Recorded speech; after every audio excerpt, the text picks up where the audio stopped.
On this edition of Sightings, her name was Kathy, and her brutal murder nearly destroyed her family. We were sentenced to living our lives without ever seeing her again. Psychic Kathleen Ray retraces Kathy's last steps in search of a killer. I feel like this is the end of the trail for him. Everybody in this town is seeing UFOs. Then Sightings investigates America's most active paranormal hotspot, the mysterious Valley of Colorado. We saw lights come off from this side of the mountain over here, come clear across and go over the top of these mountains on this side. His eyes, right straight ahead, right there. Later, holidays at Arizona's Gadsden Hotel with the ghosts of Christmas past. I'm getting scared just talking about it, just thinking about it. Healing defies the laws of science. And a miraculous story about a master healer from Iran.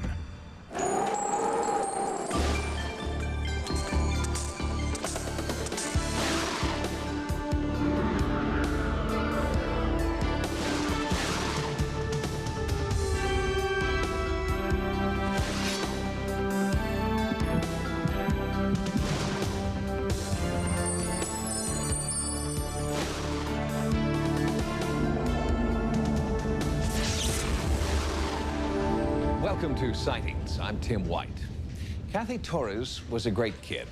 She worked, went to college, was active in community service, and tutored high school students in English and Spanish.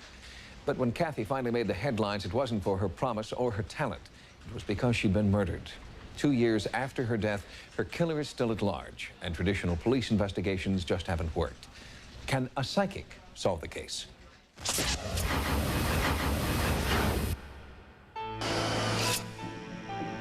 He stabbed Kathy to death. He robbed a town and a family of their precious future, and he got away with it. We're completely in the dark. We really have no suspect in this case. But no one in Placentia, California is giving up. No one will let a monster go free without a fight. The hardest thing is wondering who could have done this to her and whether this person will ever be prosecuted.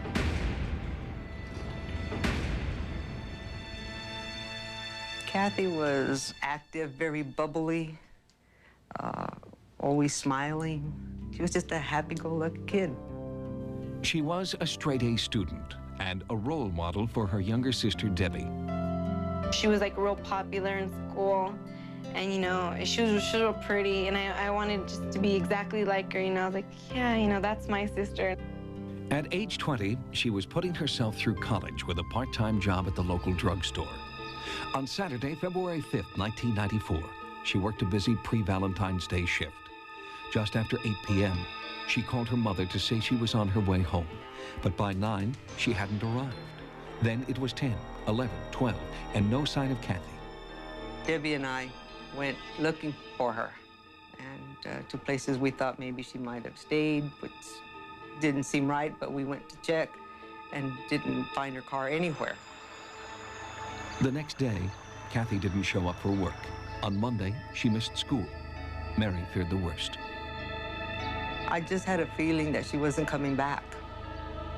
As hours turned into days, the entire town was mobilized, but no one found any sign of Kathy or her car. Then it started to rain, and Mary had a disturbing vision. Tuesday evening, I finally managed to talk about it. And I believe I told my husband that I knew that Kathy was in her car. On February 12th, exactly 1 week after Kathy's disappearance, her mother's vision became a reality. Kathy's car was found, and Kathy was in it, in the trunk, stabbed to death. The day Kathy was found, we were sentenced to living our lives without ever seeing her again. Police scoured the car for clues, but the rain had washed away any potential evidence. A large reward was offered, but no one came forward with the break investigators were desperately searching for. You hit the wall, and until something else happens, where there's a break in one of those areas, the case remains unsolved. People ask me why I do this type of work. It's to give closure to those who are left behind that are suffering. Kathleen Ray is a psychic detective with a proven track record. Her successful work on a similar case in Fresno was encouraging to the Placentia Police Department, and investigator Loomis agreed to meet with Ray and record her psychic impressions. I would say this man's at least in his middle 40s. This is a man that's seen her several times, but I don't feel like he was lying in wait for her. I feel that he's very friendly around children. I'd almost think of a custodian of a school or something, or a janitor of a school. And I feel that there's a dip in the road, and there's a green small building over here. I hear some type of motor. I feel like he turns off on a street that has an H in it, or a road that has an H in it. Then, investigator Loomis accompanied Kathleen Ray as she attempted to reconstruct Kathy's last hours. She was trying to create a timeline and to find the actual site of the killing. I feel that she feels fine about going to her car. And after she gets in the car and leaves, I feel she suddenly says, there's something I want to do. Because she stopped somewhere just to run in and do something. And if there's a video store, perhaps she stopped to get one but didn't get to the store. That's a place that I know that she did stop. So I was surprised when Kathleen mentioned that. At 8:30, I feel like it's the beginning of problems with this man. According to Ray's psychic impression, it was here, at this strip mall, that Kathy Torres first encountered her killer. She gets out of her car for some reason. I feel that he then comes up behind her, and he has a knife here. And he says, get back in and slide across.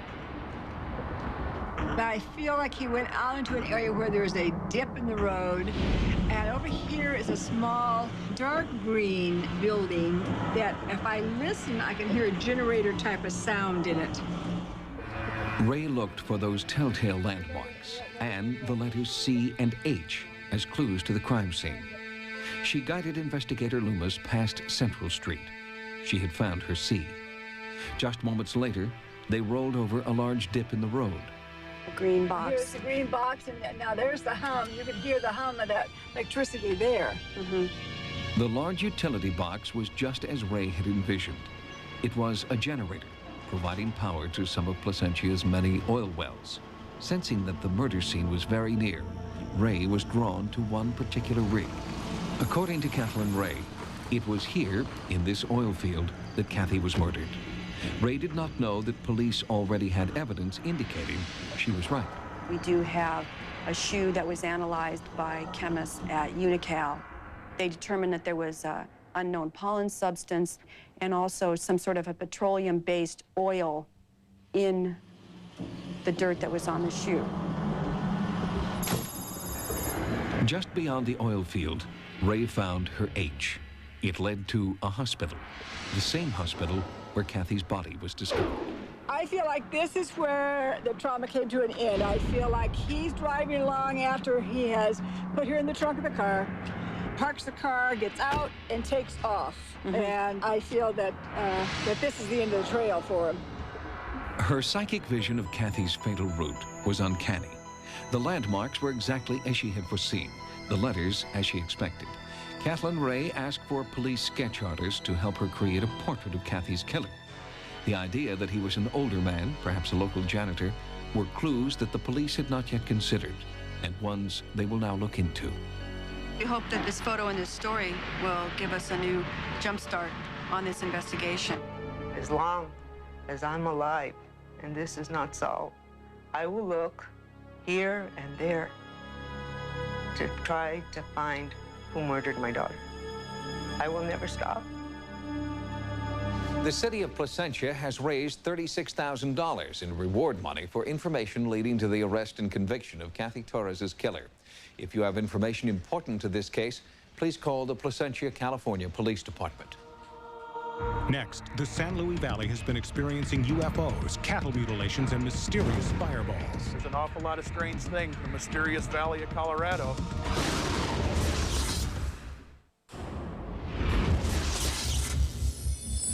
The top-secret military testing facility known as Area 51 isn't quite as top secret as the government would like. Worldwide press attention has focused the eyes of the world on the skies above Nevada.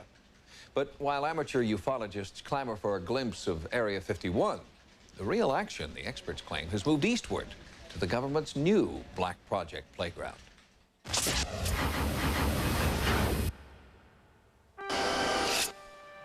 The beautiful San Luis Valley in south-central Colorado is no stranger to paranormal activity, both in the air and on the ground.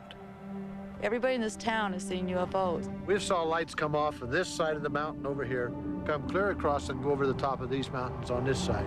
This area is like the center of mutilation phenomenon. There's an awful lot of strange things that occur in the mysterious Valley of Colorado. It's developed into a pattern of activity people here have learned to live with. But lately, the skies above this high-altitude alpine valley have started getting crowded, leading many longtime residents to speculate that the military has moved in without notice. I'm a supporter of the military, but I don't believe in doing things that we don't need to do. It really makes me furious that they continue to fly over these children. Patricia Richmond has been a school teacher in the valley for more than 25 years. She worries about an accident. First time I had an encounter with them were two jets flying just almost about ground level. That person endangered not only his life, but the life of every child and every employee in that building. While most residents appreciate the need for national security, they believe the secrecy surrounding testing here only protects the military, not them. When it does happen, there should be accountability from the commanders, but apparently the commanders here don't feel that they should feel that they want to do anything. Lieutenant Colonel Buck Buckingham is airspace manager of the Colorado Air National Guard. He says the accusations about unsafe flyovers are simply untrue. The Air National Guard policy is we fly no lower than 500 feet, which is what we do. We did have calls about the schools in Moffett. We did have calls about people in a vehicle getting attacked. They really weren't getting attacked. They weren't being used as targets. They perceived it that way because of how low we were. We do have a lot of people living here, and I suspect there are desert areas that they could fly and do their drills, which doesn't have any population in it. So why they need to fly over this area is not particularly clear, unless there's some hidden agenda. Because the military isn't talking, speculation about that hidden agenda has led many in this close-knit community to fear the worst. Some people believe that their livestock and they themselves are part of a Black Project experiment involving extraterrestrial technology. Ray Cook, a third-generation Valleyite and former NASA engineer, believes the Pentagon has a more sinister purpose. What's occurring in many cases is you have a training activity which might be conducted by a guard unit, for example, that could be used to cloak the introduction of a super-secret aircraft.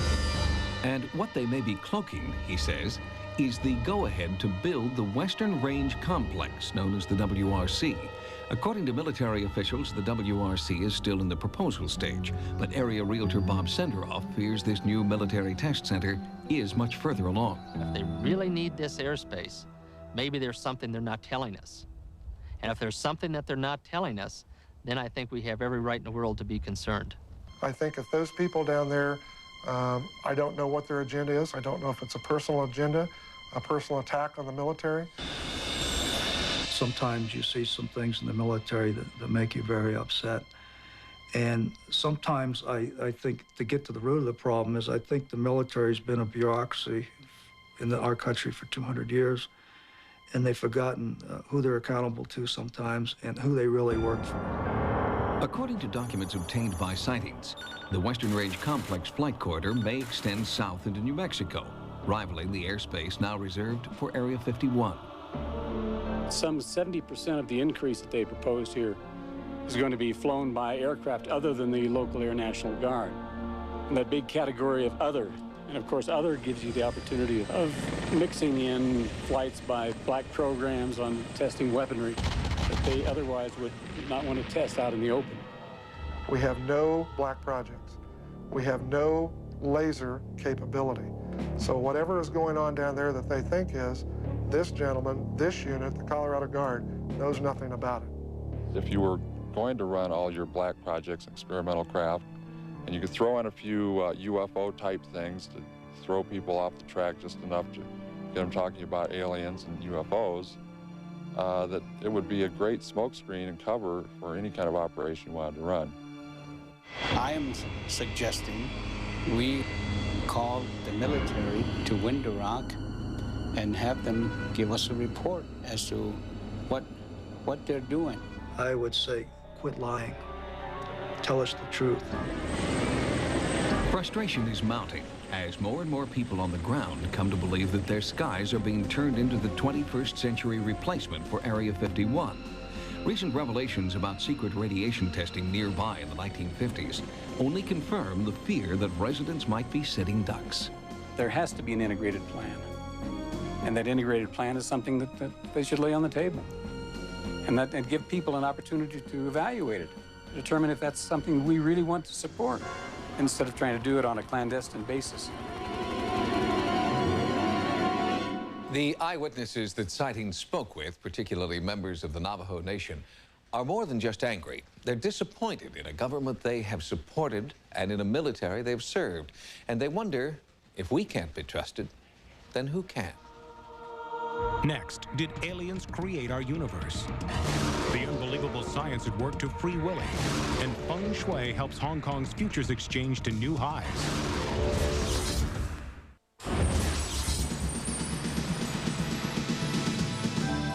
Here are some of the stories Sightings is following in the news.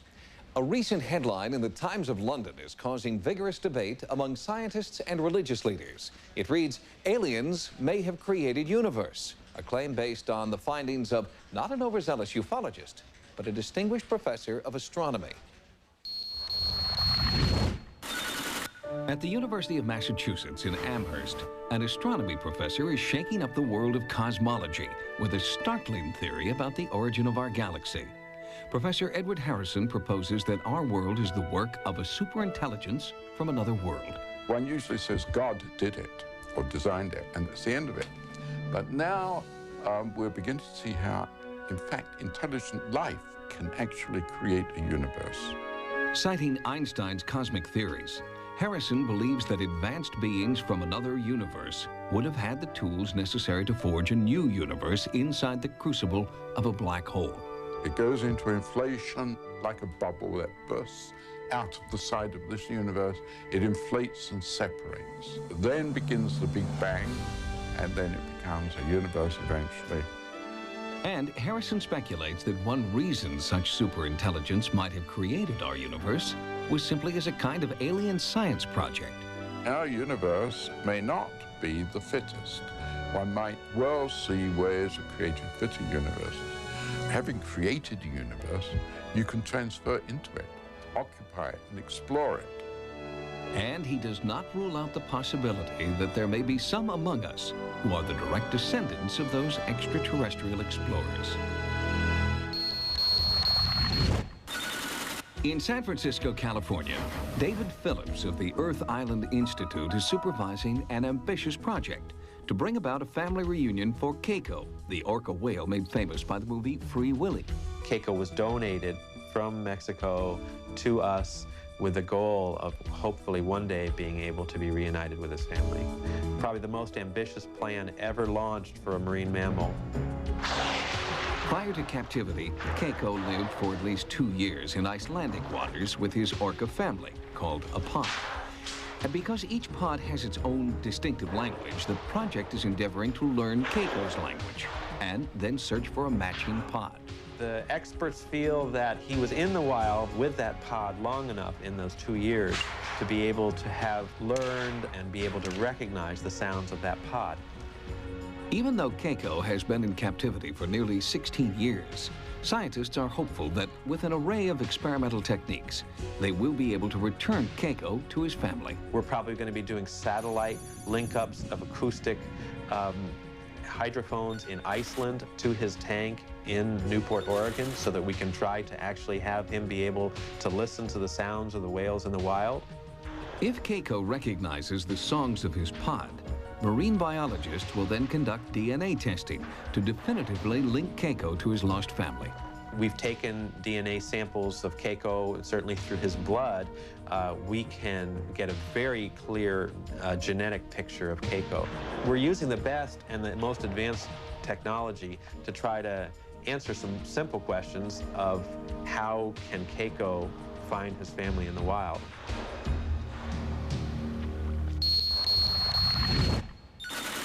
In Hong Kong, preparations are underway for this British colony's return to China in 1999.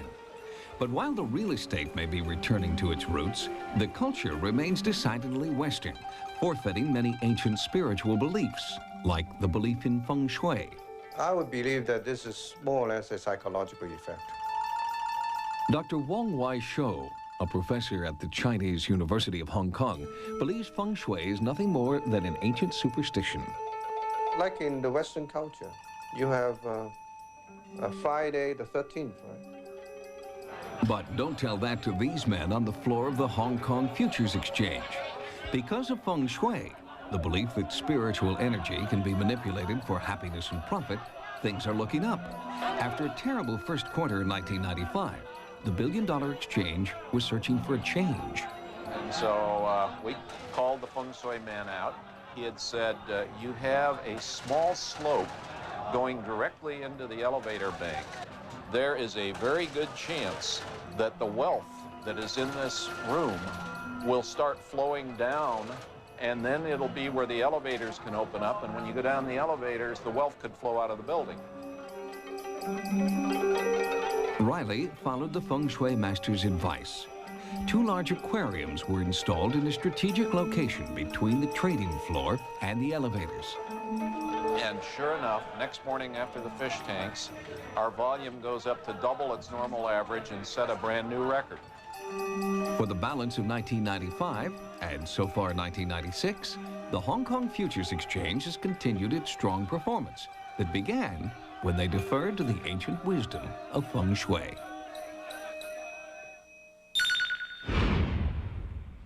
We'll have more stories from the news next time. Now, here's what's coming up on Sightings. For the people who work there, the Gadsden Hotel's past is a bit too real. I saw a man shape moving down the hallway. I was petrified. Later, a miraculous healing in the making.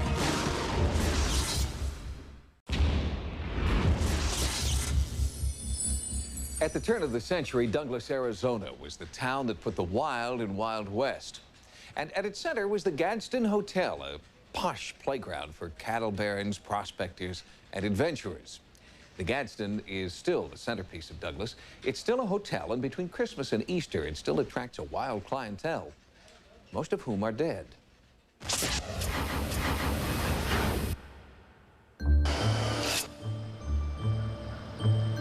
They say there's gold buried underneath the Gadsden, left by a prospector who took the secret of its location to his grave. Every year since then, starting around holiday time, the hotel has been haunted by the ghosts of Christmas past. I don't know if ghosts have shadows or what, but I've seen it on my wall in my bedroom. I don't know who it is, but it doesn't have a head. I always get chills right there, right at that spot, right at the corner where I saw the ghost. It's a creepy feeling. Most people associate weird goings-on with Halloween, but at the Gadsden, it seems like Christmas and Easter, but especially Christmas. We planned a sightings investigation to coincide with the annual Yuletide haunting. When we start putting up Christmas decorations around here, we all kind of get this feeling like, what's going to happen this year? This year, my mother-in-law and I putting up the decorations, and I was on a big ladder in the lobby next to the tree, and she saw somebody leaning on the mezzanine, the railing, watching us putting up the decorations. She figured it might be the elevator operator standing there leaning against the thing, and she started walking towards it, and it just disappeared. And she looked, the elevator wasn't there, and there was nobody around, and whatever was leaning on that railing watching us put up Christmas decorations was immediately gone.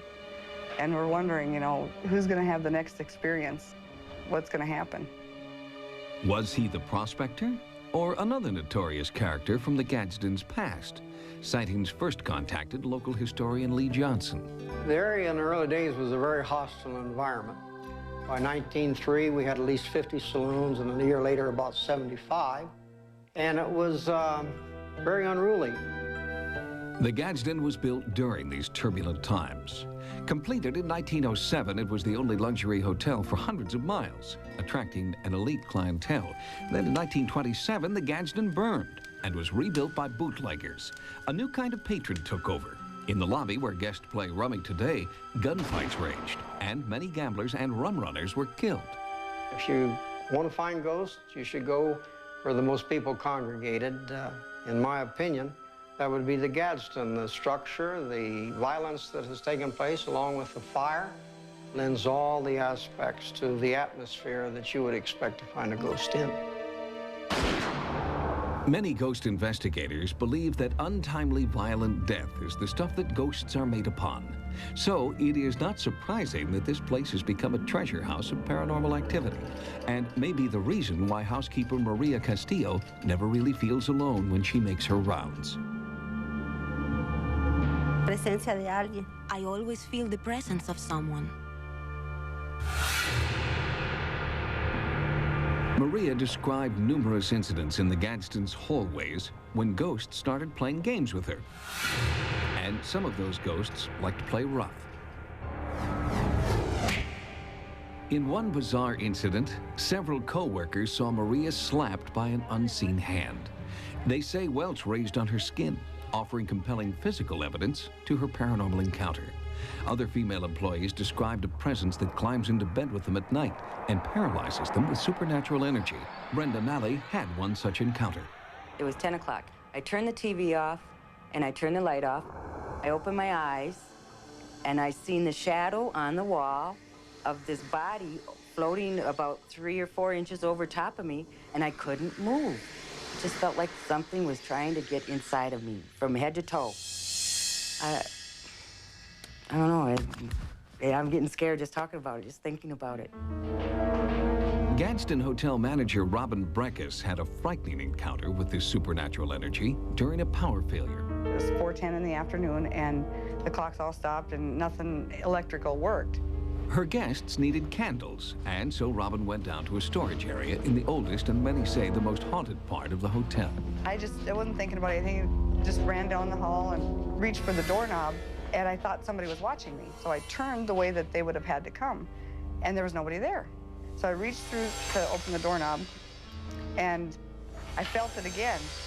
So I looked the other direction, and I shined my flashlight, and I saw a man shape moving down the hallway.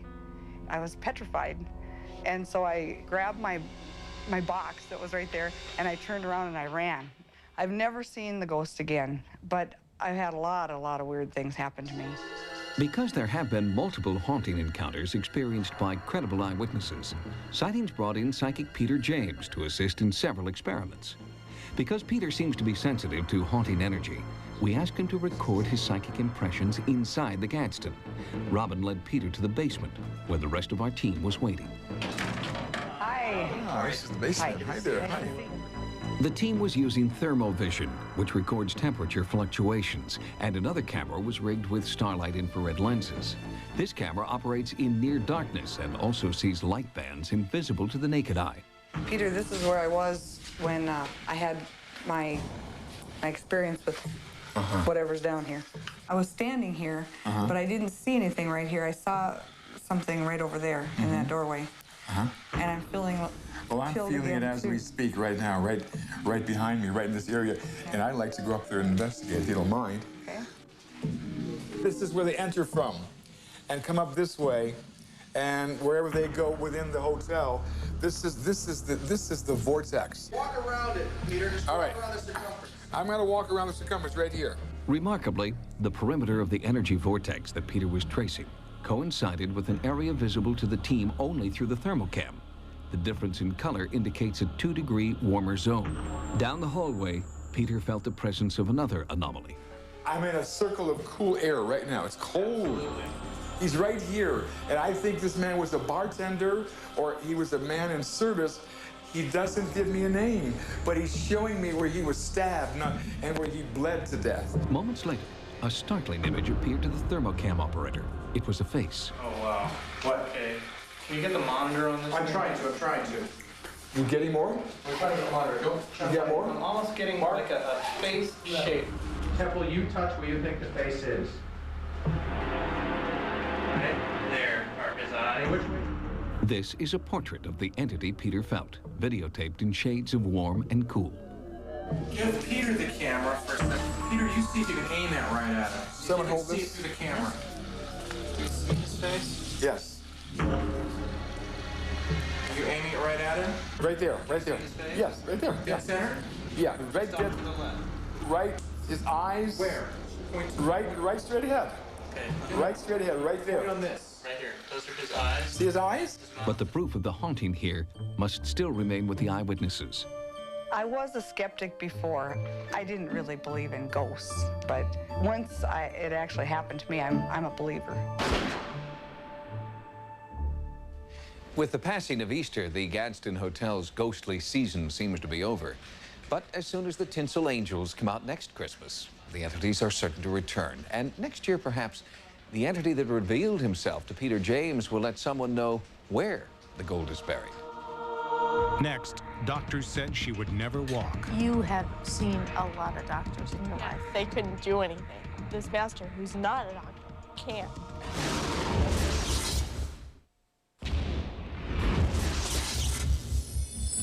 After the ouster of the Shah of Iran by the Ayatollah Khomeini, thousands of Iranians were forced into exile. Many came to the United States and left the old ways behind. But as Carla Wall reports, some of the old ways die hard. And that's why so many Iranians are gathering to see Parvarande, Iran's most famous and successful spiritual healer.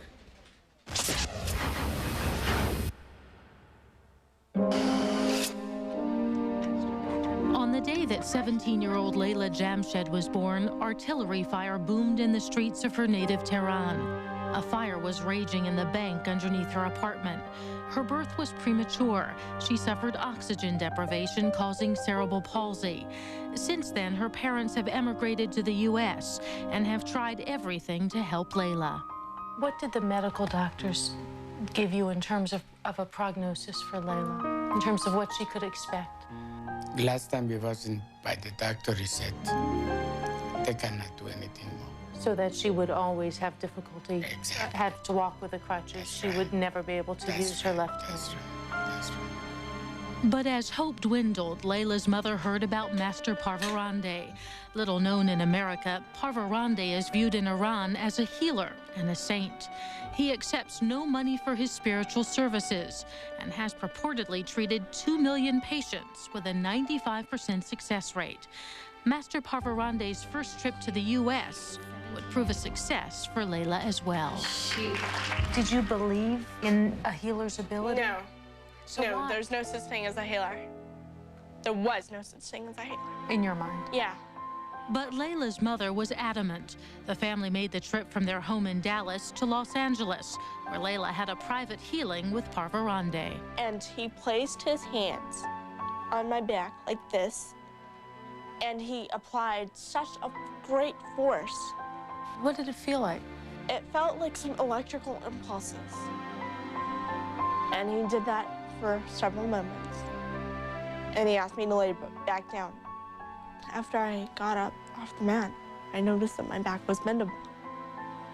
And you're talking to a person that's never bent her back before this. Describe how you feel today compared to how you feel beforehand. Relaxed.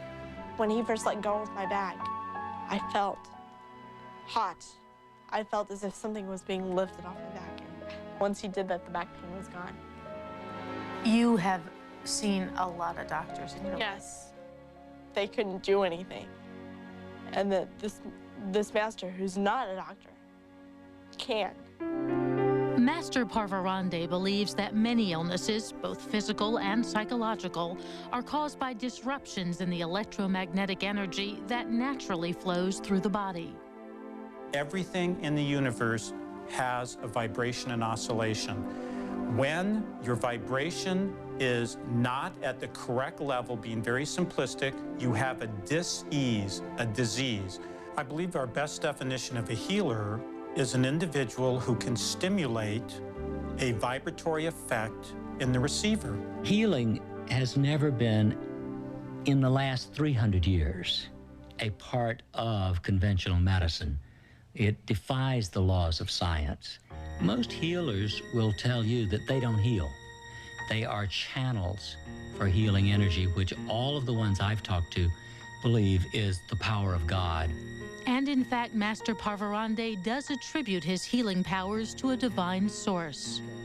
God will transfer or will transmit energy to me. I think that my energy is going to be transferred to the people or to the patients. I'm not a religious person, but I still do believe in a God. And he's got something going on with God. They've got their own direct telephone line, I think. After a series of personal healing sessions with Layla, Parvarande continues to help her over the telephone. I still don't have enough balance. When I'm trying to walk, I still stumble a little bit. The results of these sessions have been profound, and Layla continues to improve. I couldn't grip anything with my left hand. I couldn't move my legs as much as I'm able to move them now. Through Parvarande's treatment, Layla is doing what mainstream doctors doubted she ever would. Layla is taking her first unaided steps.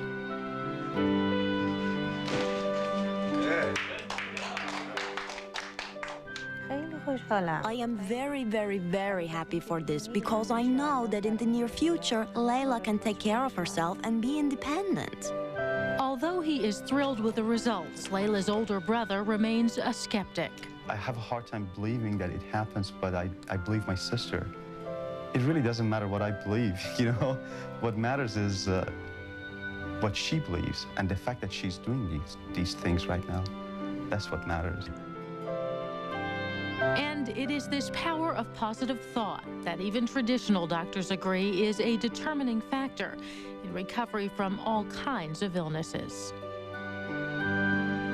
Before the master, you could only walk with crutches. You had no use of your left hand at all. And you had severe back pain. And you're telling me that today, not as much back pain. Not as much. Use of your left wrist. And you're walking without the crutches for 6 to 8 steps. What are your expectations now? I expect him to cure me. I expect him to. Because if he can do this, if he can do what he's done for me so far, which he has, I expect to be cured. Layla's condition continues to improve, and she hopes that on Parvande's next trip to the United States, he will be able to visit her at her home in Texas. Next, do the secrets of the lost continent of Atlantis lie beneath this frozen landscape? When we mapped it, the lay of the land that we got matches this ancient map.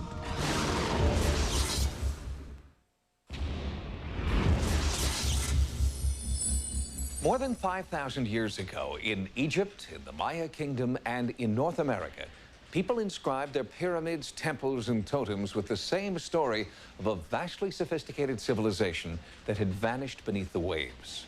Before telephones, telegraph, or transatlantic trade, they all knew the same story. Was it simply a case of coincidental legend, or were these widely separated people all recalling historical fact? There's a great myth memory that haunts mankind. It's a memory of a lost civilization and a lost continent. And yet, we do have a continent on our planet which is truly lost, which is the continent of Antarctica, buried beneath thousands of billions of tons of ice. Graham Hancock is the author of Fingerprints of the Gods. In it, Hancock speculates that the lost civilization we know today as Atlantis may actually have been in Antarctica before it was covered with ice, and several ancient maps support Hancock's theory.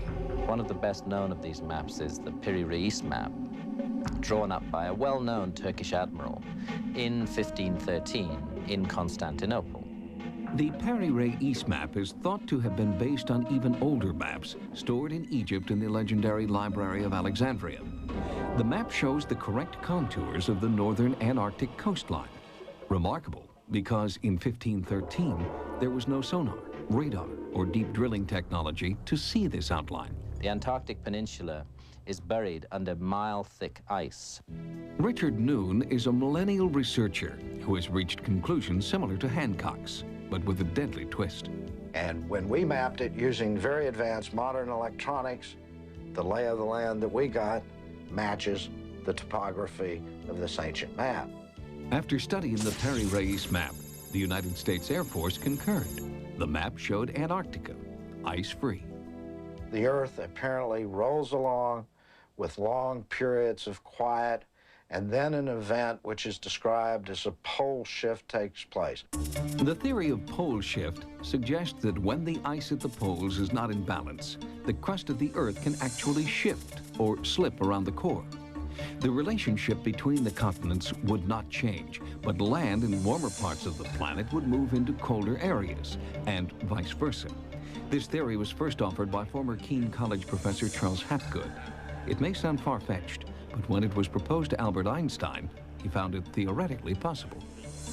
Were there to be a crustal displacement, the consequences would be truly cataclysmic. Mile-high tidal waves surging across all the continents of the Earth. Perhaps in this, we have the origins of the great story of the flood of Noah and of other flood myths around the world. And most important of all, it explains how we lose a whole continent and a whole civilization. And Hancock warns, if it happened before, it could happen again. Many people have rightly pointed to a dangerous conjunction of planets that will take place on 5/5/2000, the 5th of May, 2000. On that date, 5 planets will line up on the other side of the sun in a direct line with the Earth itself. If on that day a slight nudge is exerted on the crust of the Earth by this particular alignment, then the crust of the Earth as a whole unit will slide over the more plastic viscous underlayer. I think it's a good hypothesis, worthy of much further testing, that we look beneath the ice that now covers the Antarctic Peninsula. There, I suspect, we may find the cities, the great engineering works of an entire advanced and forgotten human civilization. Why do we continue to be fascinated by Atlantis? Perhaps it's because our modern world resembles that once great civilization in so many ways. And as violent seismic activity appears to be on the increase worldwide, perhaps we're also fascinated by Atlantis because we fear that history will soon repeat itself. If you've had a paranormal experience, please write to us at Sightings. Sightings can also be contacted at America Online at keyword Sightings. At the Sightings Forum, download images, sounds, and QuickTime clips. Also, join us daily in our chat room, live on AOL. Until next time, remember, no mystery is closed to an open mind. For Sightings, I'm Tim White. Next on Sci-Fi, Dark Shadows.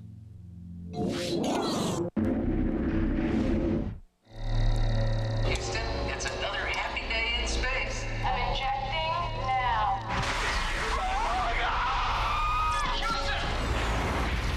No one gets out of here alive.